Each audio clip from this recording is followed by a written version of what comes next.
आज आपण कमी मेहनत अगदी झटपट होणारे चवीला अप्रतिम असणारे रवा मलाई लाडू करणार आहोत। मुलांच्या छोट्या भुकेसाठी किंवा घरामध्ये काहीतरी स्पेशल असेल तर तुम्ही ही रेसिपी अगदी झटपट बनवू शकता।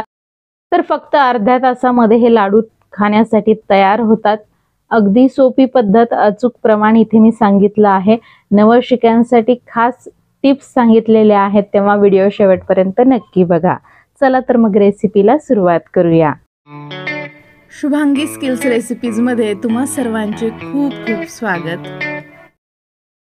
तर इथे मी गॅसवर कढई ठेवलेली आहे। कढई गरम झाली की गॅसची फ्लेम मध्यम आचेवर करायची आणि अर्धी वाटी तूप घालायचं आहे। तर तूप जे आहे आपल्याला वितळवून घालायचं आहे, जेणेकरून अगदी योग्य प्रमाण त्याचं येतं। तूप चांगलं गरम होऊ द्यायचं। त्यानंतर यामध्ये बारीक रवा घालायचा आहे 2 वाटी। तुमच्याकडे जर जाड रवा असेल तर त्याला मिक्सरला लावून बारीक करून घ्या। तर बारीक रव्याचे लाडू बांधायला सोपे जातात, त्याचबरोबर ते लाडू छान खुसखुशीत तयार होतात। त्यासाठी बारीक रवा वापरायचा आहे। तर बघू शकता रवा आता तुपामध्ये व्यवस्थित मिक्स करून घ्यायचा आहे। तुपामध्ये रवा चांगला भिजला आहे, ओला दिसत आहे, याचा अर्थ तुपाचं प्रमाण अगदी योग्य आहे। सगळं प्रमाण आपल्याला एकाच वाटीने मोजून घ्यायचंय। रवा इथे मध्यम आचेवर आपल्याला भाजायचा आहे। तर मध्यम आचेवर रवा भाजत इथे कंप्लीट 10 मिनिटं झाले। रव्याचा रंग हलकासा बदललेला आहे। आता यामध्ये सुकामेवा घालायचा।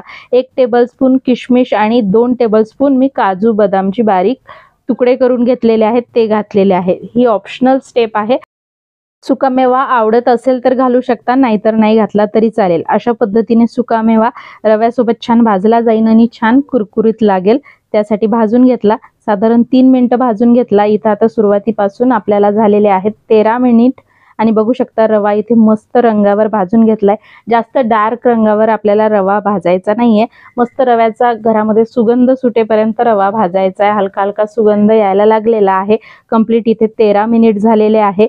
आता या स्टेजला आपल्याला गॅसची फ्लेम जी आहे एकदम मंद आचेवर करायची आहे आणि त्यानंतर आता यामध्ये 1 वाटी मलाई घालायची आहे।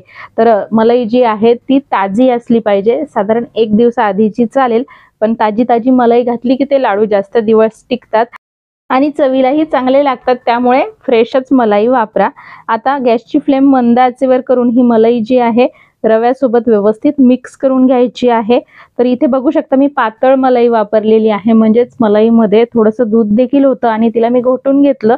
अशाच पद्धतीची पातळ मलाई पाहिजे, जास्त घट्ट पाहिजे नाहीये। जर घट्ट मलाई असेल तुमच्याकडे तर त्यामध्ये थोडं दूध टाकून घोटून घ्या आणि मग 1 वाटी बरोबर ते मिश्रण तयार करून यामध्ये घाला। आता साधारण मी इथे 2 मिनिटं मलाई जी आहे रव्यासोबत मिक्स केली, परतून घेतली। तर बघू शकता हे मिश्रण छान मोकळं मोकळं झालंय। आता या स्टेजला यामध्ये पिठी साखर घालायची आहे। तर इथे मी 2 वाटी रव्यासाठी 1.5 वाटी पिठी साखर घातली। हे साखरेचं प्रमाण तुम्ही तुमच्या आवडीने कमी जास्त करू शकता। जास्त गोड खात असाल तर तुम्ही 2 वाट्या पिठी साखर देखील घालू शकता। तर मलाई टाकल्यापासून आता गॅसची फ्लेम ही मंद आचेवरच आहे। आता पिठी साखर जी आहे रव्यासोबत व्यवस्थित मिक्स करून घ्यायची आहे। साधारण या प्रोसेसला अर्धा ते 1 मिनिट लागेल। तर बघू शकता पिठी साखर व्यवस्थित मिक्स झाली। आता इथे मी गॅस बंद केलेला आहे। आता हे मिश्रण जे आहे व्यवस्थित आपल्याला कढईमध्ये पसरवून घ्यायचं आहे आणि त्याला दाबून घ्यायचं आहे स्पॅच्युलाच्या साहाय्याने, म्हणजे हे सगळं मिश्रण जे आहे गरम आहे, त्याला दाबून ठेवलं की ते छान असं त्याला एक वाफ बसेल। आपण त्याच्यावर झाकण ठेवल्यानंतर तर यावर झाकण ठेवून 10 मिनिटं हे असंच ठेवायचं, म्हणजे रवा छान फुलून येईल आणि मिश्रणाला छान वाफ बसेल। तर गॅस वगैरे बंद आहे, फक्त तसंच ते गरम मी 10 मिनिटं झाकून ठेवलं। आता इथे 10 मिनिटं झालेले आहेत। बघू शकता मिश्रण छान असं नरमच आहे, आपलं कडक वगैरे झालेलं नाहीये। तरी देखील मिश्रण आपलं अजूनही गरम आहे, त्यामुळे स्पॅच्युलाच्या साहाय्याने आता मी हे मोकळं मोकळं करून घेते। अशा पद्धतीने 10 मिनिटं हे दाबून ठेवलं की या मिश्रणामध्ये छान अशी वाफ तयार होते, कारण ते गरम असतं आणि त्यामुळे रवा छान फुलून येतो, नरम पडतो। तर त्यामुळे ही स्टेप करायची आहे। तर आता मिश्रण चांगलं मोकळं मोकळं करून घेतलं। आता यामध्ये अर्धा टीस्पून इलायची पावडर घालायची आणि एकदा परत मिक्स करून घेते आणि मिश्रण थोडं थंड देखील झालंय। आता आपण लाडू बांधायला घेऊयात। जास्त पण मिश्रण थंड होऊ द्यायचं नाहीये, थोडं कोमट कोमट असतानाच लाडू बांधायला घ्यायचे। तर इथे मी लाडू सजवण्यासाठी पिस्त्याचे बारीक बारीक काप करून घेतलेले आहेत। तर लाडू तुम्ही तुमच्या आवडीने छोटा मोठा बांधू शकता। तर इथे साधारण मी 2 वाट्या रवा वापरला। वजनी प्रमाण जे आहे ते 300 ग्रॅम आहे। त्यापासून किती लाडू तयार होतात ते शेवटी सांगते। बघू शकता मिश्रण छान नरम आहे, मिश्रणाने छान तूप सोडलंय, अतिशय तोंडात टाकताच विरघळणारं असं मिश्रण तयार झालेलं आहे। तर यामध्ये आपण दुधाची मलाई वापरली तरी देखील असं हे मिश्रण आपलं भिजलेलं किंवा ओलं ओलं अजिबात नाहीये, छान खुसखुशीत झालेलं आहे। तर हवा त्या आकाराचा लाडू वळायचा। लाडू हलकासा वळून झाला की त्याला पिस्त्याचे काप लावा किंवा तुम्ही तुमच्या आवडीचा सुकामेवा लावू शकता किंवा काहीही नाही लावलं तरी देखील हे लाडू दिसायलाही सुंदर दिसतात आणि चवीलाही छान लागतात। तर लाडू बांधून झाला की दोन्ही हातावर घेऊन त्याला गोल फिरवायचं, म्हणजे छान असा लाडूला आकारही येतो आणि चमकही येते।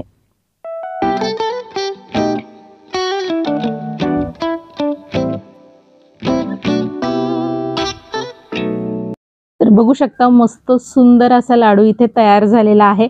लाडू बांधायला अजिबात कठीण जात नाही, अगदी झटपट हे लाडू बांधता येतात। तर नक्की अशा पद्धतीने हे लाडू तयार करून बघा। तर दूध प्रत्येकाच्याच घरी रोज आणतात आणि मलाई देखील असते, नसेल तर 1-2 दिवसाची मलाई जमवा आणि अशा पद्धतीचे हे लाडू नक्की करून बघा, तुम्हाला नक्की आवडतील। एकदा खाल्ल्यावर तुम्ही चव विसरणार नाही, अशा अप्रतिम चवीचे हे लाडू तयार होतात।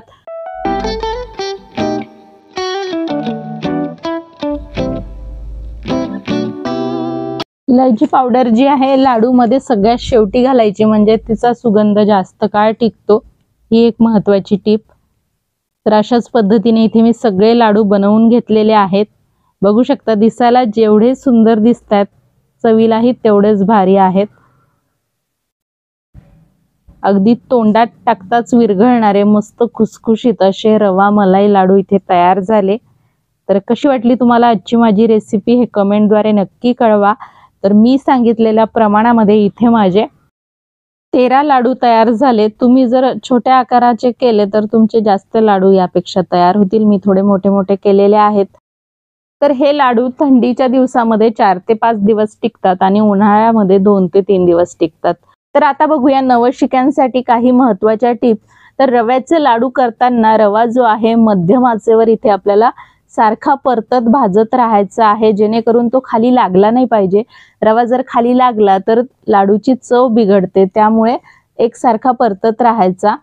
त्याचबरोबर तूप जे आहे वितळवून घ्यायचं, म्हणजे अगदी योग्य प्रमाण येतं। सगळंच प्रमाण अगदी मोजून मापून घेतलं तर पदार्थ चुकण्याची शक्यता खूपच कमी होऊन जाते। तर हे लाडू बिना पाकाचे असले तरी देखील पाकाच्या लाडू प्रमाणे लागतात, त्याचं टेक्स्चर तसं तयार होतं। तर एकदा नक्की करून बघा आणि आजची रेसिपी जर आवडली असेल, उपयोगी वाटली असेल तर प्लीज लाईक करा, जास्तीत जास्त शेअर करा। त्याचबरोबर चॅनलला सबस्क्राईब करून बेल आयकॉन देखील प्रेस करा। आजचा व्हिडिओ पाहिल्याबद्दल खूप खूप धन्यवाद।